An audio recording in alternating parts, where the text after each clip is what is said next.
तो बेटे जी, अगर आप लोगों ने चेक करना हो कि आपके पास इक्वेशन एग्जैक्ट नहीं है, नॉन एग्जैक्ट इक्वेशन है, तो फिर उस केस में क्या होता है कि आपके पास m का y के रिस्पेक्ट से और n का x के रिस्पेक्ट से डेरिवेटिव अगर इक्वल नहीं आता है तो इसका मतलब नॉन एग्जैक्ट डिफरेंशियल इक्वेशन हो जाएगी। इसके लिए फिर हम लोगों को दो के टाइप के रूल हैं जो हम लोगों को यूज़ करते हैं इंटीग्रल फैक्टर फाइंड करने के लिए। वो पहला तो ये है, फिर हम लोगों ने इंटीग्रल फैक्टर e की power integration m y minus N X over N D X से कैलकुलेट करना होगा। ये सबस्क्रिप्ट में y और एन एक्स का मतलब है कि m का y के रिस्पेक्ट से डेरिवेटिव और n का x के रिस्पेक्ट से डेरिवेटिव जो आए होते हैं उनको माइनस करके n वाली टर्म से डिवाइड करवाएंगे और फिर हमारे पास जो इंटीग्रल फैक्टर आएगा उसको हम लोग मजीद क्या करेंगे, यूज़ करेंगे उस इक्वेशन को एग्जैक्ट डिफरेंशियल इक्वेशन बनाने के लिए।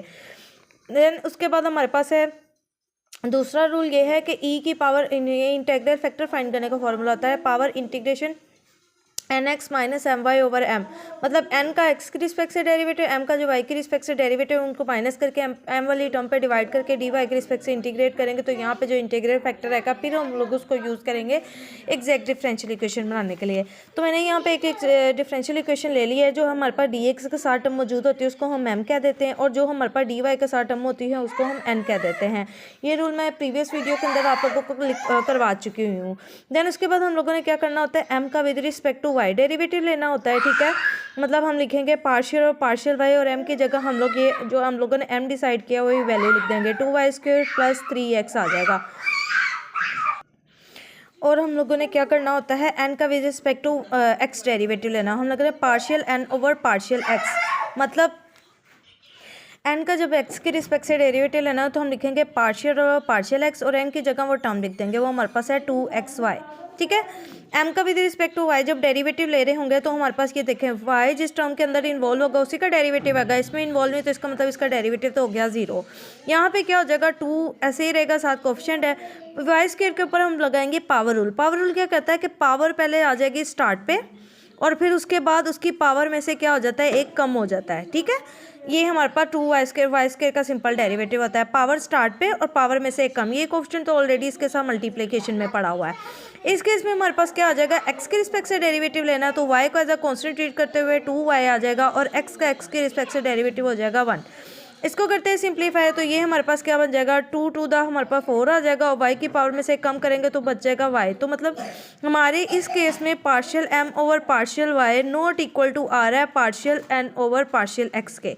तो इसका मतलब हमारे पास ये नॉन एग्जैक्ट इक्वेशन आ गई है। नॉन एग्जैक्ट इक्वेशन का फिर सोल्यूशन कैसे फाइंड करते हैं, हमारे पास ये दो मैंने रूल लिख के दिए हैं। मैं इंटीग्रल फैक्टर फिर इस केस में फिर हम लोग फाइंड करते हैं पहले और फिर उससे हम लोग अपनी इक्वेशन जो ओरिजिनल इक्वेशन है उसको एग्जैक्ट लाने की कोशिश करते हैं। हम लोग ले लेते हैं दोनों रूल के, हम लोगों को पहले इसको बना के रख लेते हैं। मतलब पहले हम लोगों को चाहिए M Y minus N X, तो यहाँ पे मेरे बेटा लिख लेना आप लोगों ने M Y minus N X over हमारे पास क्या आ जाएगा एन एक्स, सॉरी पहले हम वो calculate M Y minus N X over N आ जाएगा। तो इसको कैलकुलेट करते हैं। एम का वाई के रिस्पेक्ट से जो डेरिवेटिव आया हुआ है हमारे पास क्या आया हुआ है, 4y आया हुआ है। ठीक है, माइनस एन का एक्स के रिस्पेक्ट से जो डेरिवेटिव, इसको बेसिकली यूँ भी लिख सकते हैं एम का वाई के रिस्पेक्ट से डेरिवेटिव। ठीक है, और इसको हम यूँ भी लिख सकते हैं एन का एक्स के रिस्पेक्ट से डेरिवेटिव, वो हमारे पास क्या आया हुआ है 2y आया हुआ है ओवर हमारे पास एन हमारे पास क्या है जी 2xy है। इसको कर लेते हैं सिंप्लीफाई, 4y में से 2y माइनस करेंगे बाकी बचेगा 2y ओवर हमारे पास आ जाएगा 2xy। यहाँ से एक y से कैंसिल 2 से कैंसिल और हमारे पास बचेगा 1 ओवर x। दूसरा हम लोगों ने कैलकुलेट करके रख लेना है N X minus M Y over M. ठीक है, एन एक्स मतलब एन का एक्स के रिस्पेक्ट से डेरिवेटिव हमारे पास आया हुआ है 2y और एम का वाई के रिस्पेक्ट से डेरिवेटिव आया हुआ है 4y और एम पे हम लोगों ने डिवाइड करवा देना है। एम का फैक्टर हमारे पास पड़ा हुआ है जी 2y² प्लस 3x।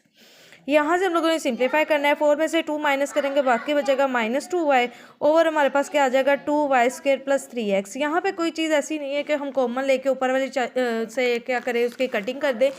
तो इस केस में क्या होगा, हमारे पास ये इसका आंसर बन जाएगा। अब इन दोनों को निकालने के बाद हम लोगों ने क्या करना होता है, उसके निकालने के बाद हम लोगों ने ये जो हमारे पास इंटीग्रल फैक्टर कैलकुलेट करना होता है। इंटीग्रल फैक्टर के इंटीग्रेशन यहाँ पे e की पावर में इसके साइड पे लिख लें, इंटीग्रल फैक्टर कैलकुलेट कर लें। अब आपका क्वेश्चन ये होगा कि यहाँ पे हम लोग इंटीग्रल फैक्टर कैलकुलेट करते हुए इन दोनों में से कौन सी टर्म लें, तो आप लोगों ने हमेशा वो टर्म लेनी है जो आपके पास सिंप्लीफाई फॉर्म में आई होगी।